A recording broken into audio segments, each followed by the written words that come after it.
안녕하세요. 2년을 채우지 못하고 이혼을 하게 된 30대 초반의 여성입니다. 이 사연을 말씀드리기까지 많은 용기가 필요했어요.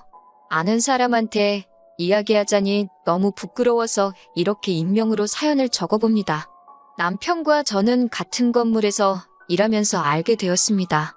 저는 2층에 위치한 학원에서 수학을 가르치고 있었고, 남편은 바로 위층 보험사무실에서 팀장으로 일하고 있었습니다. 접점이 없어 보이지만 그래도 1년 넘게 오며 가며 얼굴을 마주하게 되니 어느샌가 서로 누가 먼저랄 것 없이 안녕하시냐는 짧은 대화는 나누게 되더라고요.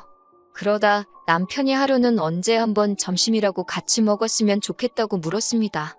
저는 솔직히 보험을 권하려고 그러는 건가 싶어서 거절하려고 했지만 제가 원래 싫다 소리를 잘 못하는 성격이거든요. 자의반 타의반으로 주말에 만나 점심도 먹고 차도 한잔 마시게 되었는데 보험에 비읍자도 안 꺼내더라고요. 그러더니 오래전부터 저한테 관심이 있었다면서 정식으로 만나보고 싶다고 했습니다. 남편의 솔직한 말에 마음의 문을 열게 되었고 그날을 계기로 저희는 연인이 되었어요. 그리고 사귄 지 한 10개월 만에 남편이 청혼까지 해왔습니다. 결혼 이야기가 오가면서 양가 어른들도 뵙게 되었어요. 시아버지께서는 서울 근교의 대학 강단에 서시는 대학 교수로 사회적 명망이 있으신 분이셨습니다. 방송에도 몇 번 나오셨을 정도예요. 비록 결혼식을 올리기 전까지 자주 뵙지는 못했지만 그래도 찾아뵐 때면 항상 저를 웃는 얼굴로 대해주셨고 말씀도 젠틀하게 하셔서 정말 멋진 인품을 가지셨다고 생각했어요. 그리고 아들은 아빠 닮는다잖아요. 제 남편도 언젠간 저렇게 나이가 들어갈 거라고 생각하니 더욱더 결혼에 대한 확신을 갖게 되었습니다. 혼수나 예단 같은 건 시댁이나 저희 집이나 남들 눈에 부끄럽지 않을 정도로만 하자는데 동의했습니다. 하지만 역시 신혼살림을 할 집이 문제였어요. 시부모님께서는 한 2년만 같이 살자고 하셨습니다. 저에게 가풍도 익히고 한가족으로서 정도 붙이면 좋지 않겠냐고 하시면서 말이지요. 대신 2년 후에 저희가 독립을 하고 싶다고 하면 그땐 집을 사주신다고 하셨습니다. 솔직히 이때는 시아버지의 실체도 몰랐고 여러모로 손해는 아닌 것 같아서 좋다고 했습니다. 공짜에 눈이 멀어 제 팔자 스스로 꼬았다고 비난하셔도 어쩔 수 없지만 그때는 정말 이런 시부모님이라면 10년도 모실 수도 있겠다 싶을 정도로 인자하고 좋은 모습만 보여주셨고 약속도 지켜주실 거라고 믿었거든요.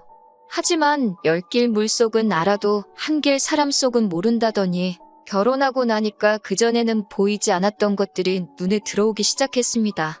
시아버지는 제 예상과는 전혀 다른 분이셨습니다. 정말 첫 인상이 와장창 깨질 정도로 말이에요. 꿈에도 상상하지 못했던 사건들이 너무나 많이 일어났습니다. 무엇보다도 술을 너무 좋아하셔서 매일같이 늘 술을 드시고 오셨습니다. 과음으로 인사불성이 돼서 귀가하시는 시아버지께서는 많지 않은 날이면 꼭 속옷만 입으시곤 소파에 누워서 주무셨습니다. 시어머니가 저희도 있으니 추태 부리지 말라고 어르고 달래면 방으로 들어가시는 수순이었어요. 때로는 새벽 한 5시쯤이 되면 일어나서는 곤히 잘 자는 가족들을 다 깨워서 약수터에 가자고 하셨습니다. 한 사람이라도 안 가겠다고 하면 일찍 일어나는 새가 벌레를 잡는다부터 시작해서 일장연설을 늘어놓으셨고요. 같이 살기 시작한 지 한 반년쯤 됐던 날이에요. 새벽 2시 반쯤이었는데 시어머니가 남편을 조용히 깨우시더라고요. 저도 덩달아 잠에서 깼지만 왠지 시어머니가 남편만 조용히 불러내시기에 눈을 감고 자는 척을 하고 있었어요. 나중에 알고 보니까 시아버지가 대학 근처에서 술을 과하게 드시곤 길에서 쓰러져 잠들어 계셨답니다. 그걸 우연히 시아버지 수업을 듣는 학생이 발견해서 시아버지 핸드폰으로 시어머니께 연락을 해온 거였어요. 남편이 운전하는 차를 타고 시어머니가 파출소로 옮겨지신 시아버지를 모셔왔고요.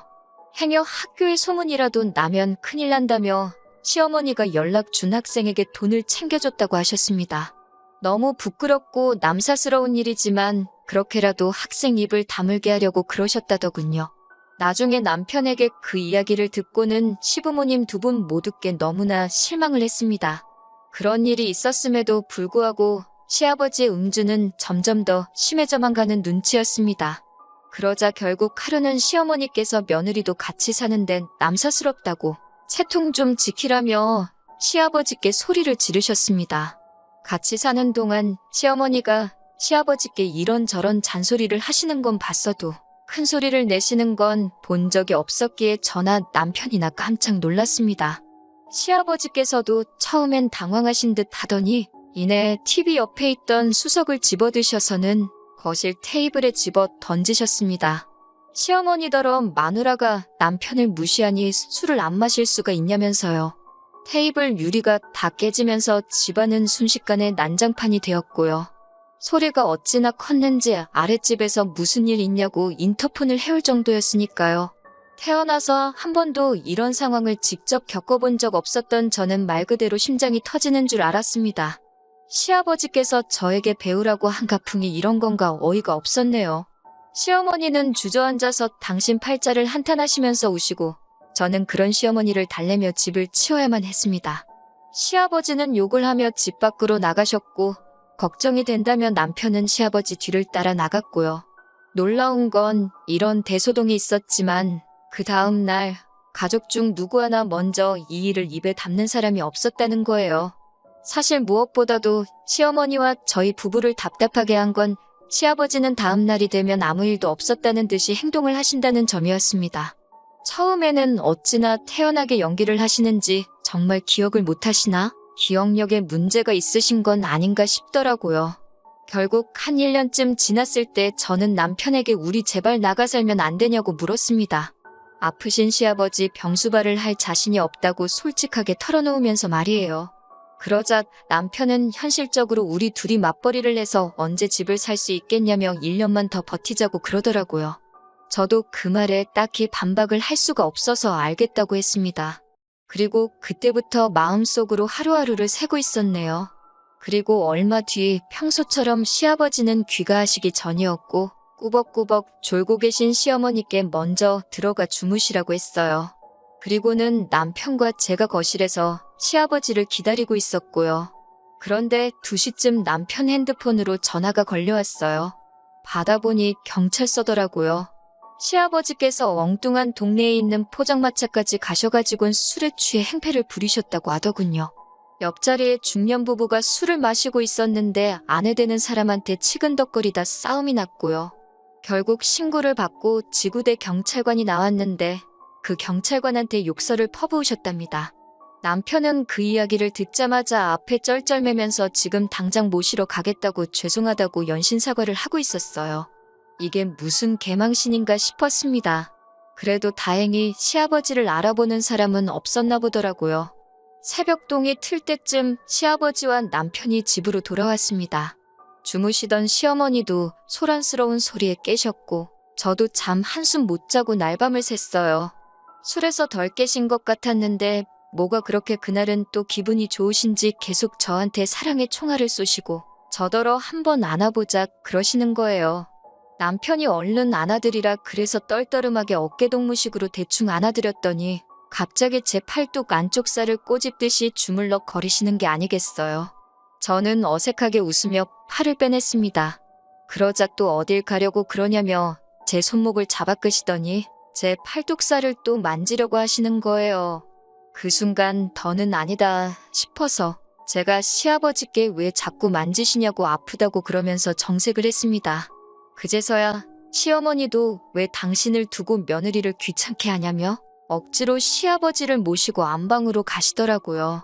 제가 남편에겐 너무 기분 나쁘다고 이건 시아버지의 술 깨시면 한 번 짚고 넘어갈 문제인 것 같다고 그랬습니다.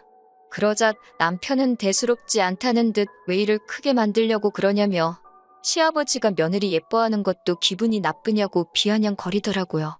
그리고 남편이 이 이야기를 시어머니께도 전달을 했는지 이튿날 회사에 있는데 시어머니께 전화가 걸려왔습니다.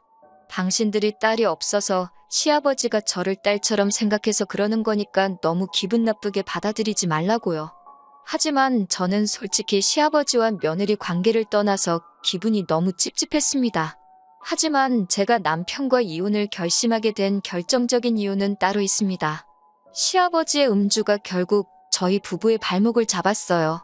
10시 정도로 약간 늦은 시간이었지만 음식물 쓰레기를 버리고 자야겠다 싶어서 아파트 1층으로 내려가는데 어디선가 쿵소리가 나더라고요. 놀라서 뛰어나가 보니 세상에 시아버지 차가 아파트 화단에 처박히듯 올라탄 나무를 받은 것 같더라고요. 제가 시아버지께 괜찮으시냐고 물어보려는 순간 술 냄새가 진동을 하는 걸 한 번에 알 수 있었습니다. 시아버지께 술 드시고 운전하신 거냐고 그러니 그건 저더러 알바 없다면서 저한테 앞이 찌그러진 차에 타라고 하시더라고요. 제가 왜 그러시냐고 다치신 데는 없냐고 얼른 구급차라도 불러야 하는 거 아니냐고 하니까 됐고 운전을 제가 했다고 하라더군요. 제가 그게 무슨 말도 안 되는 소리냐고 아주 난색을 표했습니다.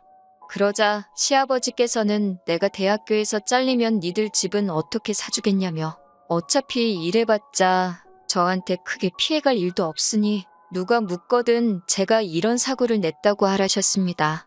몇몇 이웃들이 무슨 일인가 싶어 밖으로 나왔고 저와 시아버지는 그 몇 안 되는 군중 사이에서 실랑이를 하고 있었습니다. 그때 음식물 쓰레기 버린 제가 안 들어와서 그런지 남편이 따라 나왔더라고요. 저는 그런 남편을 붙들고 방금 시아버지가 하신 말씀을 이야기하며 당신이 빨리 아버님 설득 좀 해보라고 했습니다. 그런데 오히려 남편은 아버님 말씀이 틀린 것도 아니랍니다. 어차피 다친 사람도 없으니 그냥 제가 운전하다 실수했다고 하라는 거예요. 제가 음주운전을 하고 집에 오신 건 범죄라고 절대 협조해드릴 수 없다고 했어요. 그러자 남편은 네가 학원 선생이지 무슨 성인군자냐며 그럼 너는 시아버지가 면허 취소라도 되는 걸 바라는 거냐고 묻더라고요.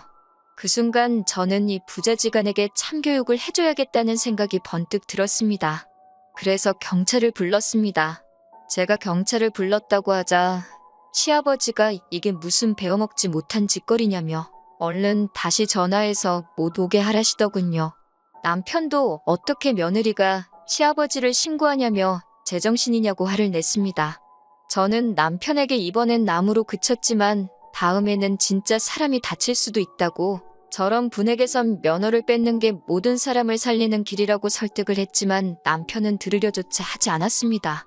급기야 남편은 먼저 저에게 이따위로 하면 이혼이라고 울음장을 놓더라고요. 그제서야 저도 정신이 들었습니다. 맨날 술 먹고 개가 되는 시아버지도 문제지만 그런 시아버지를 매번 받아주는 시어머니와 남편도 똑같은 사람들이라는 걸요. 저는 남편에게 바라던 바라고 헤어지자고 받아쳤습니다. 막말로 애도 없는데 헤어지지 못할 이유가 없었으니까요. 저는 당황한 부자를 그렇게 두고 집으로 올라와 급한 대로 제 짐을 챙겨서 나왔습니다. 시어머니는 이게 무슨 짓이냐며 아무리 그래도 그렇지 어떻게 아녀자가 기분 따라 집을 나왔다 들어갔다 하냐며 나가는 건 제 자유여도 들어오는 건 아니라고 소리를 치시더라고요. 그래서 저도 다시 들어올 일은 없을 거라고 걱정 마시라고 했습니다. 결국 시아버지는 혈중알코올 농도가 면허 취소 수준으로 나온 데다 블랙박스에 음주운전을 한 기록까지 다 녹화가 되어 있어 결국 면허 취소에 벌금형까지 내려졌습니다. 남편은 그제서야 자기가 잘못 생각했다는 걸 알았는지 저에게 다시 한 번만 이해해달라며 싹싹 빌었지만 저는 소송을 불사해서라도 이혼할 거라고 말해줬어요. 그리고 질질 끌면 시아버지 이야기까지 다 떠벌리겠다고요. 그러자 남편도 더는 제 마음을 돌릴 수 없겠다 싶었는지 이혼에 동의해주겠다 했습니다. 대신 시아버지가 돌아가시면 다시 같이 살자는데 이건 뭐 미친 소리나 마찬가지죠. 그렇게 며칠 전 저와 남편은 마지막으로 협의이혼을 했다는 신고서를 내고 깔끔하게 남남이 되었습니다. 이제 당분간은 술 먹는 사람은 상종도 하기 싫으네요. 시아버지는 면허 취소와 지난번 술에 취해 길에서 발견된 일까지 학교 안에 소문이 나면서 결국 강단에서 물러나셨다고 하더군요. 지금은 뭐 미움도 없고요. 그냥 시아버지가 건강관리 잘 하셔서 오래 사시면 좋겠습니다.